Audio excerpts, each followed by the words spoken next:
Video kali ini Mimin akan melanjutkan les online gratis fisikaku untuk persiapan UTBK Fisika ya.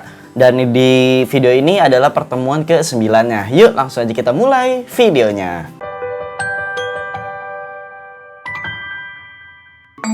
Oke, kita masuk ke nomor 81. Seperti yang udah Mimin bilang di video-video sebelumnya, kalau pertemuan ini adalah lanjutan dari pertemuan sebelumnya. Jadi kalau bisa teman-teman yang baru bergabung bisa nonton video sebelumnya dulu, biar kedepannya itu lebih pahamin materinya gitu ya. Yuk langsung aja kita mulai ke soal nomor 81. Sebuah transformator step down memiliki efisiensi 60%. Oke, 81. Memiliki efisiensi 60%. Jika tegangan yang masuk adalah 200 volt, berarti tegangan yang masuk, berarti VS-nya ya. Karena kan kalau tegangan yang masuk itu adalah yang dari sumbernya, yaitu 200 volt. Jika tegangan dan tegangan keluarnya yaitu V sekundernya itu 120 volt.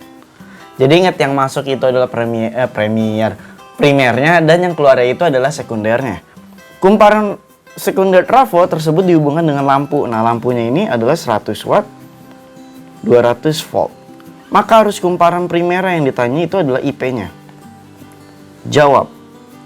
Nah kan kalau biasanya kan soalnya itu udah langsung jelas ya. Misalkan IP-nya berapa, IS-nya berapa gitu-gitu. Nah kalau di sini diketahui kalau lampunya itu atau di kumparan sekunder itu ada lampu 100 watt, 200 volt. Berarti dari sini kita harus hitung dulu kuat arus yang mengalir di lampunya itu, yaitu dengan menggunakan rumus apa? Yaitu P sama dengan V dikali I. Kenapa? Karena kan di sini ada watt sama ada tegangan juga ya. Berarti I-nya itu adalah P per V. P-nya itu adalah 100, V-nya itu 200. Maka didapatkan A-nya itu 0,5 ampere. Di 0,5 ampere itu apa? Yaitu arus yang mengalir di rangkaian di kumparan sekundernya, yaitu di lampunya ya. Karena di lampu itu pasti di sekundernya, bukan di primernya ya. Berarti di sini karena yang ditanya itu adalah arus kumparan primer, ya udah kita tinggal masukin aja rumus efisiensi. VS kali IS per VP dikali IP. Kan kalau biasanya kan kita masukin yang VP per VS sama dengan IP per IS. Tapi itu kalau 100%. Kalau di sini ada efisiensinya, berarti kita nggak bisa langsung masukin kayak gitu ya. Berarti kita lanjutkan. Tadi efisiensinya 0,6. 60% kan 0,6 ya. VP-nya itu adalah 200. VP. Ini VS ya. VS-nya itu adalah tadi VS-nya 120 ya. 120 dikali IS-nya itu tadi 0,5 per VP-nya itu adalah 200 dikali IP. Maka kalau kita hitung, kita kalikan 120 IP sama dengan 60. Maka IP-nya itu didapatkan 0,5 ampere, yaitu yang E. Seperti itu. Jadi di sini V yang di lampunya itu kan 200. Sedangkan tadi yang di kumparannya itu 120. Jadi yang 200 itu hanya dipakai untuk menghitung arus yang mengalir di lampunya ya, bukan untuk dimasukin ke rumus efisiensinya. Oke, seperti itu aja. Berarti nanti jawabannya itu adalah yang E. Oke, next ke nomor 82. Oke, 82. Arus pada suatu rangkaian memenuhi persamaan. Oke. IT sama dengan 10T kuadrat plus 15T. Jika induktansi di rangkaian tersebut 5 mikrohenry, berarti ini tuh kita bisa tulis L-nya ya. L-nya itu adalah 5 mikrohenry. Maka gejal induksi yang ditimbulkan saat T-nya itu 2 second adalah, nah di sini kita masukinnya itu karena di sini dalam bentuk diferensial, berarti kita masukinnya itu ke bentuk umumnya, bentuk awalnya itu, yaitu kita bisa gunakan GGL sama dengan L dikali DI dt. Nah di sini kan ada L DI dt itu berarti diferensialkan yang fungsi I-nya terhadap T. Berarti kita hitung dulu yang ininya. Jadi kan kalau kita hitung manual, kita turunkan tuh 10T kuadrat plus 15T. Jadinya kan 20T plus 15. Bisa lah ya untuk yang persamaan kayak begininya ya. Nah sekarang karena di sini T-nya itu 2 second, berarti kita masukin aja T-nya itu 2 second. Berarti kan jadinya 40 plus 15 ya. Jadi sama dengan 55. Nah ya udah, selanjutnya tinggal kita masukin. Aduh, GGL-nya, L-nya itu kan tadi 5 kali 10 pangkat minus 6. Karena di sini Henry, mikrohenry ya. Dikali DIDT-nya itu 55. Maka didapatkan kalau GGL-nya itu bernilai 55 kali 5, berarti 2,75 ya. 2,75 kali 10 pangkat sisa minus 4 volt. Berarti nanti jawabannya itu adalah yang C. Oh, seperti itu aja ya. Jadi intinya kalau yang di GGL ini kita tinggal turunkan aja seperti itu. Next ke nomor 83. Gelombang pada tali sepanjang 10 meter memenuhi persamaan Y sama dengan 4 sin pi per 2 X cos 2 pi T. Jarak perut kedua dari sumber gelombang. Nah, di sini sebenarnya Mimin udah sering kasih pembahasan tentang cara cepat menghitung letak titik perut sama titik simpul tanpa menggunakan rumus. Jadi di sini kita bisa pakai logika aja, pakai analisis sendiri. Jadi gini, di sini kan diketahui jarak perut kedua. Jadi kan kalau gelombang pantul kan gini. Ini talinya, pantul kan. Nah, di sini kita harus tahu dulu nih. Y-nya itu kan 4 sin baru cos. Jadi kalau misalkan di depannya itu sin kx, berarti itu tuh ujung terikat. Ya, jadi gini, kalau sin itu sin kx itu terikat. Kalau misalnya cos kx itu baru bebas. Oke, kalau terikat berarti kita titik ujungnya itu gini. Nah, seperti ini. Set, nah. Ya. Dan di sini dikatakan perut kedua, berarti perut kedua 1, 2. Nah, kita harus lihat nih, ini ke sini berapa gelombang. Kan udah jelas ya kalau satu gelombang kan terdiri dari satu perut sama terdiri dari dua yang ini nih, yang dua apa sih ini namanya, loop. Oke, 2 loop gitu ya, 2 yang perut gitu, perut gede.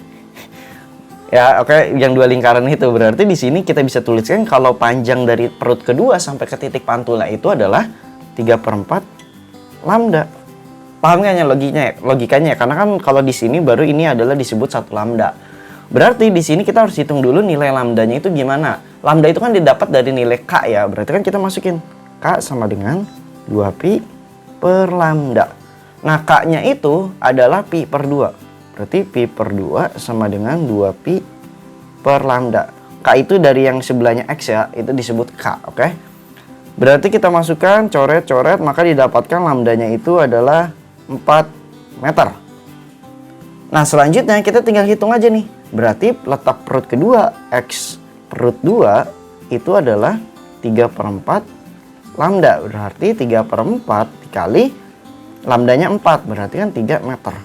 Nah, di sini kita jangan langsung ngisi 3 meter. Kenapa? Karena 3 meter itu adalah jarak perut kedua terhadap terhadap titik pantul.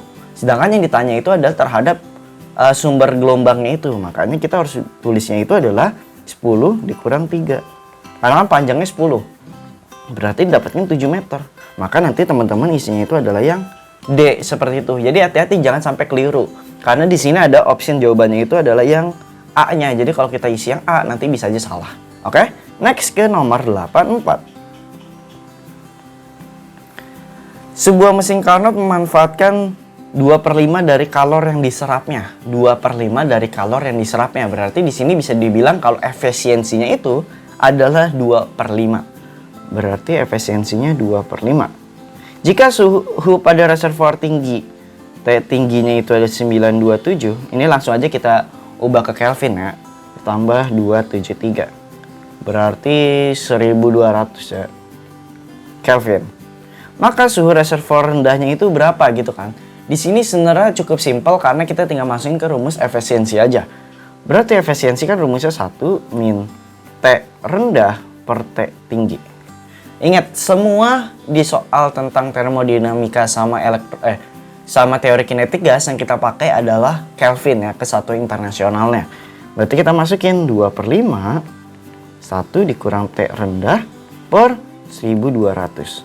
Berarti T rendah per 1200, 2/5-nya dipindahin ke satunya itu ya, jadinya 3/5.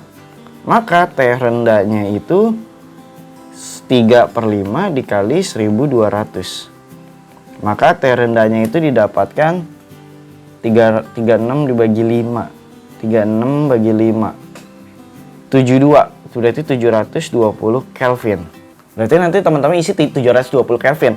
Tapi ingat, di sini di opsi jawabannya kita ubah lagi ke dalam bentuk Celcius. Berarti caranya gimana? Tinggal kita kurang 273. Jadinya T rendahnya itu didapatkan 447 derajat Celcius. Berarti nanti jawabannya itu adalah yang D. Seperti itu. Bisa lah ya. Wah, ternyata kayaknya di pertemuan kali ini soalnya nggak terlalu susah ya. Tapi nggak apa-apa, sebagai latihan ya. Mungkin nggak terlalu susah karena kita udah terbiasa ngerjain soal-soal dari yang soal-soal sebelumnya. Next ke soal nomor 85. Sebuah pesawat tempur tua terbang mendatar pada ketinggian 500 meter di atas permukaan laut dengan kecepatan 540 km per jam. Oke, berarti kita anggap di sini ada pesawat tempur, gambarnya gini aja. Bergerak dengan kecepatan 540 km per jam pada ketinggian 500 meter. Sang pilot ingin melepaskan sebuah bom ke sebuah kapal yang melaju 72 km per jam. Melaju 72 km per jam searah. Oke. Berarti di sini ada mobil, apa sih? Kapal ya, ada kapal. Dia melaju juga dengan kecepatan 72 km per jam. Tapi si pesawat itu pengen ngejatuhin suatu barang gitu. Oke? Maka pilot itu harus melepaskan balok ketika jarak mendatar antara pesawat dan kapal seberapa gitu. Jadi sebenarnya gambarnya itu nggak kayak gini banget sih, tapi gambarnya misalkan gini. Tar mimin ubah. Nah, misalkan jaraknya segini nih. Nah, kita harus ngitung nih, biar si paketnya itu jatuh dari pesawat sampai ke kapalnya itu jarak yang selisihnya itu harus berapa kayak gitu ya. Berarti kita harus kerjakan menghitung waktu yang dibutuhkan paket untuk jatuh ya. Jadi gini, oke, kita ubah dulu deh satuannya. 540 km per jam diubah ke meter per second. Berarti kan 540 dikali 3600 per 1000 ya. Berarti dikali 1000 per 3600. Berarti sama aja 54, 15, 150. Berarti 150 meter per second. Kalau 72 km per jam berarti diubah dibagi 36. Berarti 20 meter per second. Nah, walaupun pesawatnya itu terbang secara mendatar, tapi kan ketika dijatuhkan barangnya itu kan tetap nggak memiliki kecepatan kan. Maksudnya dijatuhin gitu aja. Berarti itu adalah gerak jatuh bebas. Berarti kita harus menghitung waktu jatuhnya, yaitu waktu jatuh paketnya itu berapa. Berarti T sama dengan akar 2H per G. Tahu lah ya teman-teman yang rumus ini ya, karena udah pernah sering banget kita bahas di pertemuan sebelumnya. Itu tentang GL, gerak jatuh bebas. Masukin deh. 2 dikali 500 per G-nya itu berapa? G-nya itu adalah 10. Maka akar 100. Didapatkan T-nya itu adalah 10 second. Jadi waktu yang dibutuhkan paketnya itu jatuh itu adalah 10 second ya. Nah, kemudian untuk mencari X-nya, kan rumus X itu kan V dikali T kan. Pertanyaannya, V di sini tuh yang kita pakai V yang mana gitu kan. Jadi gini, ini kasusnya itu seperti yang kalau teman-teman masih ingat yang polisi mengejar maling, tahu kan nggak yang beriringan gitu. Nah, kalau di sini karena arahnya itu searah, sama-sama ke kanan, berarti kecepatannya itu harus kita kurangkan. Kenapa? Karena kecepatan yang aslinya itu adalah selisihnya itu adalah selisih dari kecepatannya itu kan. Paham nggak maksudnya? Kalau dia saling berpapasan gitu, berlawanan gini, berarti kecepatannya ditambah. Tapi ketika kecepatannya itu arahnya itu nggak searah, nggak berdekatan, yaitu saling menjauhi atau searah, berarti itu kita kurang. Jadi di sini V yang kita pakai itu dikurang. Jadi 150 dikurang 20 dikali T-nya 10. Maka didapatkan X-nya itu 1300 meter. Maka jawabannya itu adalah yang A, seperti itu. Agak bingung nggak? Kalau misalnya emang teman-teman ada yang bingung, bisa langsung aja tanya di live chat kalau teman-teman yang nonton secara Premiere. Tapi kalau misalkan nonton diulang setelah Premiere selesai, bisa teman-teman tanya di kolom komentar aja, pasti Mimin jawab kok. Oke, nomor 86. Jarak sumbu kedua roda depan terhadap sumbu kedua roda belakang sebuah truk yang bermassa 300 kg adalah 3 meter. Oke, berarti di sini bisa kita bilang kalau jarak roda depan ke roda belakang itu adalah 3 meter. Berarti kita bikin aja ilustrasinya gini. Ini misal roda belakang, ini roda depan. Oke, jaraknya ini adalah 3 meter. Pusat massa truk terletak 2 meter di belakang roda depan. Di belakang roda depan. Berarti kalau di sini adalah misalnya mesinnya ya, ternyata titik berat itu di sini. Yaitu 2 meter dari roda di belakang roda depannya. Berarti di sini W-nya. Oke, maka beban yang dipikul oleh kedua roda depan truk, berarti ditanya di depan truk ini tuh N-nya berapa gitu kan. Kalau teman-teman masih inget yang tentang yang tangga tergelincir, kayaknya pernah Mimin bahas di pertemuan berapa gitu. Itu kan kalau kita mau nyari NA di B, berarti kita hitung NA-nya itu 0. Kalau nyari NA, kita ngitung NB-nya itu 0. Kalau di kasus ini, karena di sini yang ditanya itu roda depan, berarti roda belakang itu sama dengan 0. Artinya gini, torsi di belakang itu harus sama dengan 0. Oke, torsi di belakang harus sama dengan 0. Berarti kalau lihat dari sini, bentar. Nah, kita harus hitung aja seperti biasa. F kali L ditambah F tambah L gitu ya, kali L. Karena di sini arahnya itu berlawanan, jadi W-nya itu ke bawah, N-nya itu ke atas. Berarti kan arah torsinya berlawanan ya. Berarti kita bisa bilang kalau W dikali L itu nilai sama dengan M dikali L. W dikali L berarti L itu punya si W-nya ya. W-nya itu adalah 3000 kg. 3000, ingat dikali gravitasi 10. L-nya itu adalah jarak ini ke sini. Si W ke roda belakangnya berarti 1 meter. Maka dikali 1 sama dengan M dikali L-nya itu adalah jarak dari roda depan ke roda belakang. Karena kan kita ninjaunya itu ke roda belakangnya ya. Berarti L-nya itu 3 ya. Maka didapatkan N-nya itu ya 30. Kok 30? 10. Nah, 10.000 Newton ya. 10.000 Newton ya. Kemudian kita ubah ke kilonewton, berarti tinggal dibagi 1000. Maka N-nya itu didapatkan 10 kilonewton. Maka nanti jawabannya itu adalah yang B. 10 kilonewton. Jadi sebenarnya konsep yang perlu dipakai di sini, ketika kita mau menghitung roda depan, berarti kita bikin torsi titik poros itu di roda belakang. Kalau kita mau menghitung beban di roda belakang, berarti kita bikin torsi yang sama dengan 0 itu di pusat di titik roda depannya gitu. Oke, bisa ya lah ya. Next ke nomor 87. Sebuah jam bandul yang biasa dipergunakan di bumi dibawa ke sebuah pesawat dengan yang gaya gravitasinya, oke. Planet. G planetnya itu 1/4 dari gravitasi di bumi. Astronot mencatat periode jam bandul di planet tersebut adalah 2 jam. Periode planetnya itu di planet yang maksudnya 2 jam. Nah, kita hitung berapa periode jam bandul ketika ada di bumi. Berarti di sini kita tinggal masukkan hubungan antara periode sama gravitasi. Kita tahu kalau rumus periode itu pernah kita bahas di pertemuan-pertemuan sebelumnya. 2pi akar L per G. T sama L di sini adalah berbanding terbalik akar. Maksudnya gitu harus diakarin. Berarti dari hubungan ini kita bisa tuliskan T1 per T2 sama dengan akar G1 G2. Atau dalam kasus ini yang satunya itu kita anggap punyanya si bumi ya, duanya itu punyanya si planet lainnya. T1 itu tadi punya bumi, berarti kan yang kita cari T2-nya itu adalah 2 jam sama dengan akar G2-nya itu punya si pesawatnya yaitu 1/4 G1. G1 itu punyanya bumi, berarti kita coret. Akar 1/4 berarti sama aja setengah. Oke, bisa ya. T1 sama dengan 2-nya naikin ke atas. Berarti 2/2, 1 jam. Berarti nanti isinya itu adalah yang A, 1 jam. Seperti itu. Bisa lah ya. Oke, kalau di pertemuan sebelumnya itu kita bukan menghitung besar periode, tapi perbandingannya itu berapa kalinya kan, atau yang pegas itu berapa perbandingan itu berapa kalinya gitu. Tapi kalau di kasus ini sama, tapi bedanya dalam bentuk besaran aja, ada angkanya, berarti kita tinggal masukin angkanya aja. Next ke nomor 88. Sebuah gelembung dengan radius naik dari dasar menuju permukaan danau, radiusnya berubah menjadi 5R/4.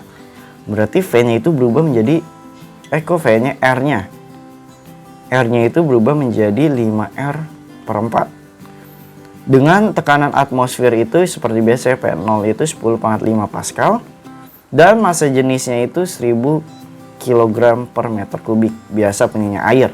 Maka kedalaman kolam adalah, oke, diasumsikan temperatur konstan suhunya, oke.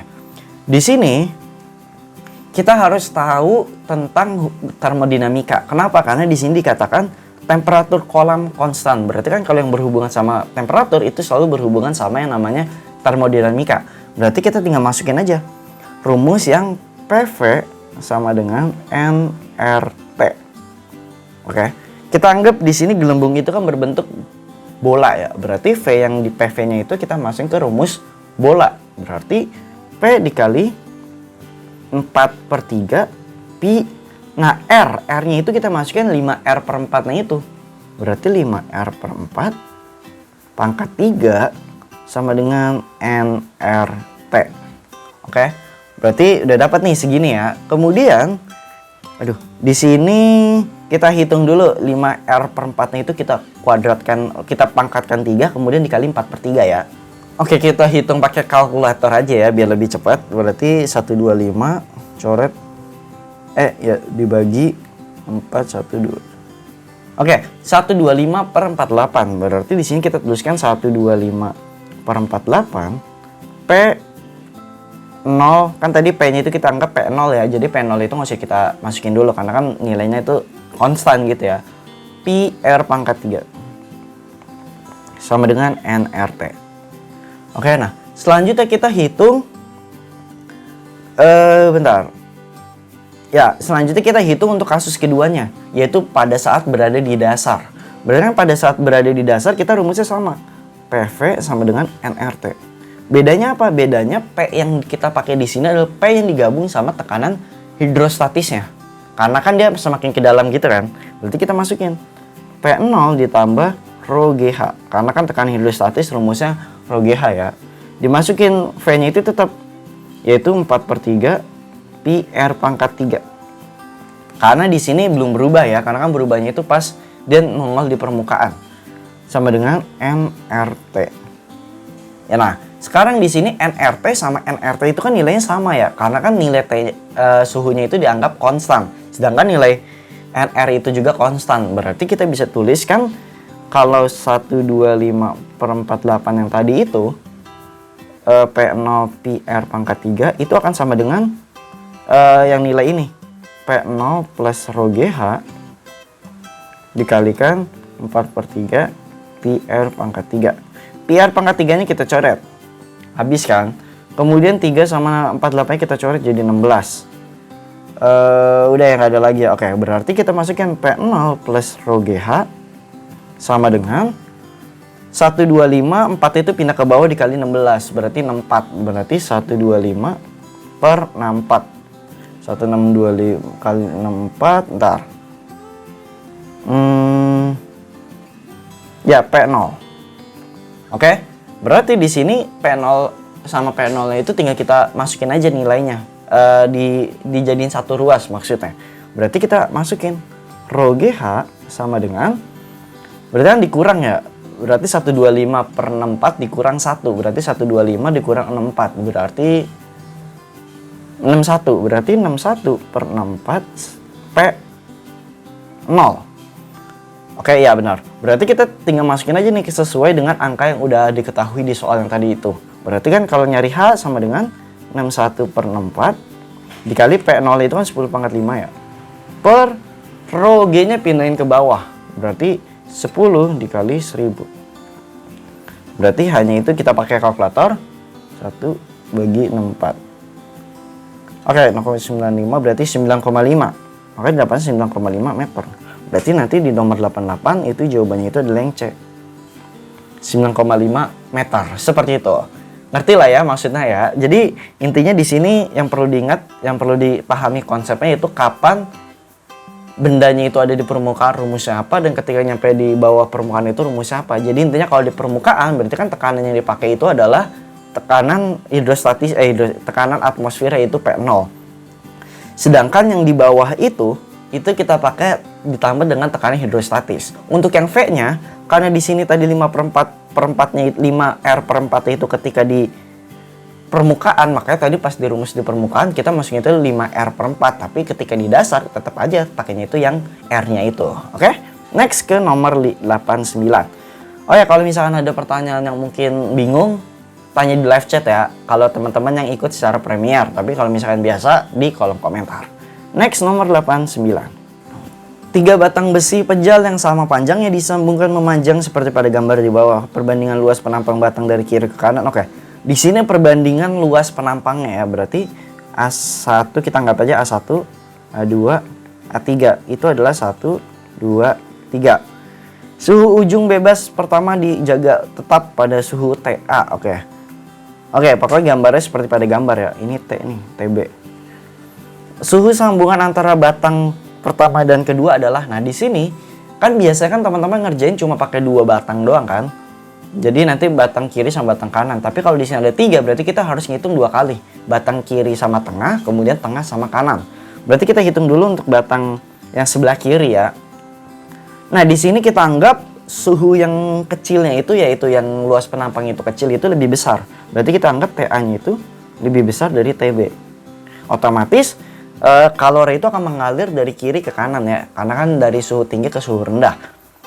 Kita masukin dari rumusnya, K dikali A dikali delta T per L, kan rumus basicnya ini ya, sama dengan K dikali A dikali delta T per L.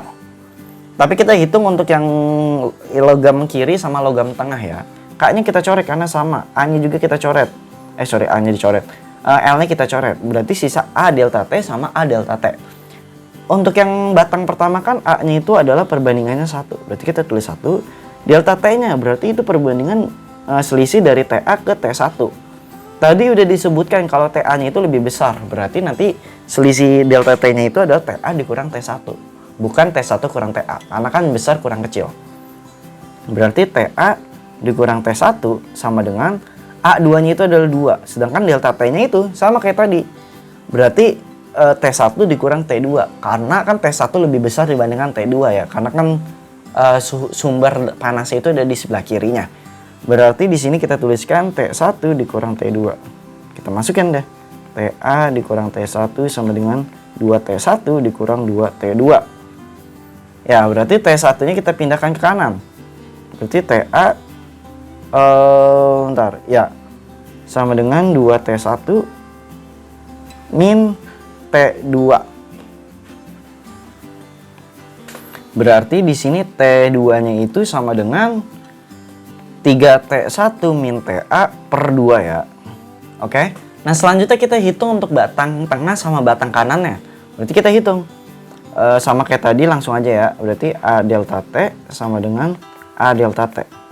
A yang tengah itu kan 2. Delta T-nya itu adalah sama kayak tadi, T1 dikurang T2. Kemudian yang batang 3 itu 3 dikali TB dikurang T2.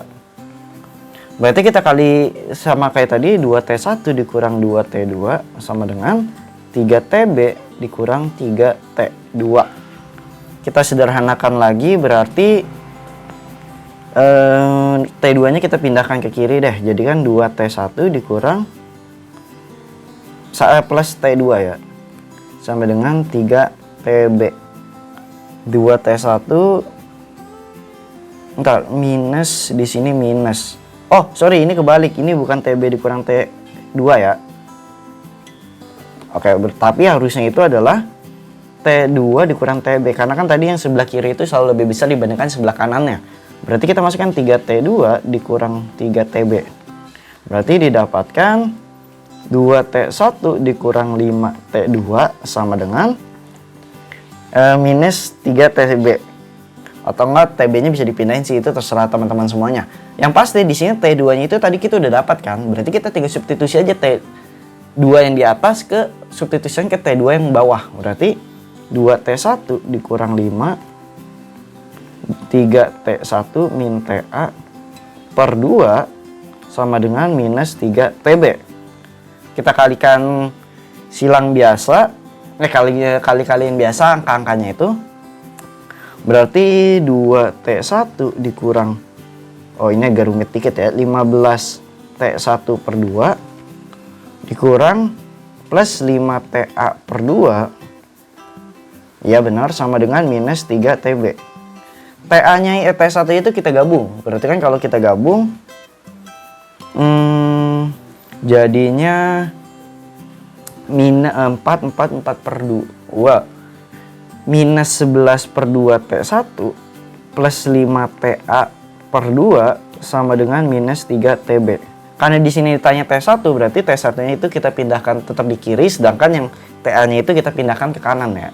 Berarti minus 11 per 2 T1 sama dengan minus 3 TB dikurang 5 TA per 2. Minusnya kita hilangkan, berarti T1 dengan 2 per 11 itu kita pindahkan ya. 11 per 2 kan jadi 2 per 11 TB plus 5 TA per 2. Kalau kita lihat di opsi jawabannya, ternyata 2-nya itu kita masukin nih ke dalam. Berarti kan ini 3, ada 3-nya, sorry. Berarti T1 sama dengan 5 per 2, berarti 5 per 2 TA ditambah 6 TB per 11 ya. Berarti udah ketemu nanti B. Kayak gitu. Jadi di sini itu lebih ke konsep banget ya. Jadi kalau misalnya nanti teman-teman ketemu soal kayak gini, usahakan cari soal yang lebih gampang dulu. Tapi kalau emang soal yang lainnya ternyata susah, ya teman-teman bisa nyoba untuk kerjain ini. Tapi ternyata sebenarnya nggak terlalu panjang sih rumusnya, cuma 2 persamaan itu doang kan. Tapi bedanya itu, ini susahnya itu cuma masukin substitusi dari persamaan 1 ke persamaan 2 dan seterusnya. Jadi ini agak ribet di matematikanya aja sih. Next ke nomor 90. Oke. Di sini aduh, hidungnya gatel. Nomor 90. Sebuah partikel bermuatan Q dan bermasa M dipercepat dari keadaan dia melalui sebuah beda potensial V dan di akhir memiliki potensial K. Oke. Energi kinetik dari suatu partikel yang muatannya itu 2Q, 1 dan masanya M per 2. Oke, ditanya berapa energi kinetiknya gitu kan. Berarti di sini kita bisa bilang kalau energi dari listriknya itu berubah menjadi energi kinetiknya ya. Berarti kan ya udah kita pakai hukum kalian energi. Q dikali delta V sama dengan EK-nya. Kalau dilihat di sini, yang berpengaruh di EK itu bukan masanya. Maksudnya dari perubahan ininya. Konversi energinya itu, tapi yang dipakai itu adalah Q-nya. Karena di situ Q dikali delta V. Berarti kita bisa bilang kalau perbandingan Q itu sama dengan EK kan. Ya udah, berarti Q1 K1 Q2 EK2. Oke, berarti kita tinggal masukkan Q1-nya itu kan kita tadi tulis Q. Q2-nya itu 2Q. EK-nya itu K doang ya. Dan EK-nya 2-nya EK2. Q-nya coret, maka EK2-nya didapatkan bernilai 2K. Berarti yang C. Seperti itu aja. Udah simple kan? Jadi ini cuma konversi energi aja. Dari energi listrik menjadi energi kinetik. Seperti itu aja. Sepertinya pertemuan kali ini emang singkat banget ya. Tapi ya mungkin karena emang soalnya itu Mimi nyari emang lebih simple atau gimana. Yang pasti ini pertemuannya lebih singkat dibandingkan pertemuan-pertemuan sebelumnya. Oke, cukup sekian pembahasan soal les online gratis fisik aku untuk pertemuan 9-nya. Kalau ada pertanyaan mau dibahas atau tadi Min ngejelasinnya ini maksudnya apa, kalian bisa aja tanya di kolom komentar. Atau mungkin ada kekeliruan atau apa, tetap aja tulis di kolom komentar biar kita bisa sama-sama belajar ya. Cukup sekian dan sampai jumpa di pertemuan selanjutnya. Dadah!